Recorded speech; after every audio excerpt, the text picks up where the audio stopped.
কি আর করব গাইস, ভেবেছিলাম প্রথমে এই ভিডিওটা তোমাদের সাথে শেয়ারই করব না, তারপর অনেকক্ষণ ধরে ভাবনা চিন্তার পরে দেখছি যখন এত কষ্ট করে ভিডিওটা শুট করেছি কেন পোস্ট করব না, অবশ্যই পোস্ট করব। তাই কিন্তু আজকে তোমাদের সাথে শেয়ার করতে চলে আসলাম। তোমরা নিশ্চয়ই এতক্ষণে বুঝে গেছো ভিডিওটা কি নিয়ে হতে চলেছে। পরের জন্মদিনের মিডনাইট সেলিব্রেশন, দুপুরের খাওয়া দাওয়া সমস্তটাই শেয়ার তোমাদের সাথে করা হয়ে গেছে, শুধুমাত্র রাতের এই ছোট্ট সেলিব্রেশনটাই বাকি ছিল। তাই ভাবলাম চলো শেয়ার করে ফেলি। আসলে কি বলতো, এই শীতের মধ্যে ঠান্ডায় খেতে খেতেই আমার দিন কভার হয়ে যাচ্ছে।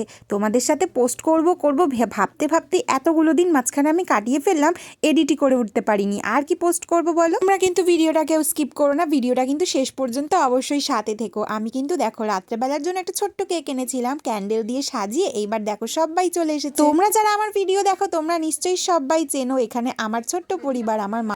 আমরাও আছি গাইস, আমরাও আছি। কাটো কাটো। Happy birthday to you. Happy birthday to you. Happy birthday dear Baba.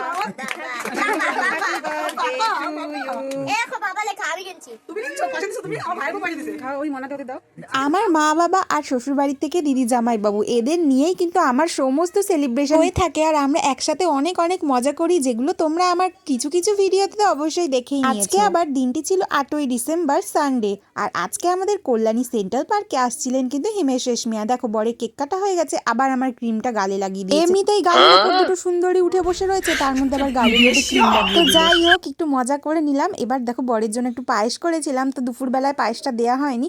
আর এখন দেখো সবার হাতে কেক চলে এসেছে, তার সাথে বর এদিকে পায়েস খেয়ে নিচ্ছে, আর আমার মেয়ে দেখো ওর পিপিরা ফটো তুলছে, তার সাথে ওর ওখানে জয়েন করতে হবে। তারপর হিমেশকে দেখতে যাব একটা এক্সাইটমেন্ট নিয়ে, কিন্তু খুব তাড়াতাড়ি করে আমরা কেক কাটিংটা শেষ করেই একেবারে বেরিয়ে পড়লাম রাস্তায়। তোমরা যারা যারা আমার ভিডিওটা দেখছো তোমরা কারা কারা এসছিলে হিমেশকে দেখতে অবশ্যই কিন্তু একটা কমেন্ট করে জানিও। শীতের মধ্যে ঠান্ডায় মাগো মা কি হাওয়া যে লাগছিল গাইস, কি কব তোমাদের। এই ঠান্ডায় হাওয়া খাইতে খাইতেই কিন্তু একেবারে অটোতে বসে চলে যাচ্ছিলাম। আজকে দেখো টুপি আনতেও ভুলে গেছিলাম, পুরো ঠান্ডার হাওয়াটা গরমকালে কোথায় থাকে গাইস কও তোমরা। তো যাই হোক দেখো একেবারে চলে এসেছি সেন্ট্রাল পার্কে। এবার দেখো এখানে একটা মেলাও বসেছে, আর ভিড়ের ঠেলা দেখো, মাগো মা আমি ভিড়ের ঠেলা দেখেই একেবারে অবাক হয়ে গেছি। ঢুকবো কি করে সেটাই তো মানে মাথা খারাপ, ভিড় ঢুকবো কি করে জানি না, এত ভিড় ছিল। তার উপর আবার আমার মেয়ে যার ভিড় একদমই পছন্দ না, তার মধ্যে দাঁড়িয়ে তো ও আরেক বায়না শুরু করে দিয়েছিল। তো যাই হোক অবশেষে ভিড় ধাক্কা ধুক্কি মেরে সবাইকে ঠেলা গুতো মেরে কিন্তু আমরা ফাইনালি ঢুকে পড়লাম একেবারে মাঠে। ওদিকে হিমেশ স্যার স্টেজে উঠে গানও শুরু করে দিয়েছে, আমরাই অনেকটা লেট ছিলাম, তাহলে এক্সাইটমেন্ট আর ধরে রাখতে পারছি না, কতক্ষণে সামনে থেকে দেখবো। আর এত ভিড়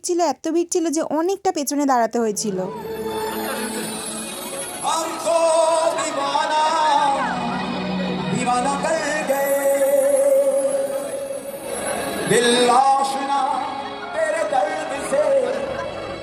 शामों से एहसास से भीगे मेरे ख्वाबों से है एहसास से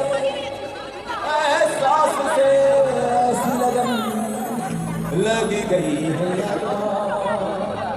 ऐसी लगन लग गई है, लगन लग गई है यार।